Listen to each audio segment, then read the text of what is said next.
Michael Collins. I start way the first around, yeah. 3 minutes. This housing for all plan, and I sincerely hope it will be a housing for all plan. It's something that's badly needed in this country. We have a housing crisis, I suppose, throughout our cities, but we certainly have a massive housing crisis in West Cork. Minister, you know, last Friday at my clinic, and I counted 12 people who came into my clinic while I was in Bandon, and 7 of them had a housing issue. 2 of them are homeless.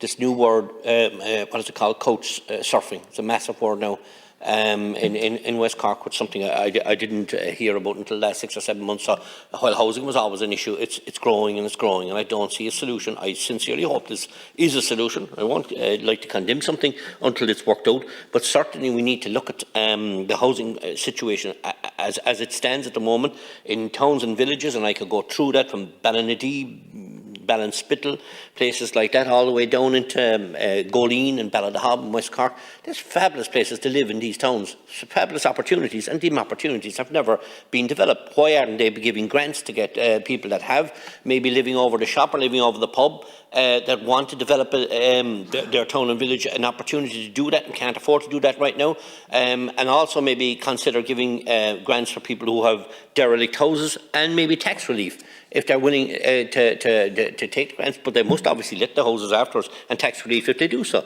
That's how we get this whole system up and running, and at the present time we haven't done that. And I've also been very critical about the planning regulations and the planning rules and the laws that are there at the moment, because it's a no-go area in West Cork. So you have young people that want to build at home, their family's farm, and want to you know, help rebuild rural communities. They're not being allowed so for most cities, and commonsensical reasons, all the way back to you know, the whole thing needs to be shredded from start to finish, and local authorities need to be and local planning rules will have to be changed completely from start to finish. And I look at one situation we have now in West Cork where people have trying to be working at home, trying to get their lives together through this damn pandemic, and that's and in fairness, the local mobile phone company, Tree Mobile, put up a new mast in Gaggan and Bandon. And this was encouraged by the department, is to set up little masts where there'd be broadband. And imagine the planning authority now in Cork County Council have decided to pull it, they want it pulled down. We're in an insane situation.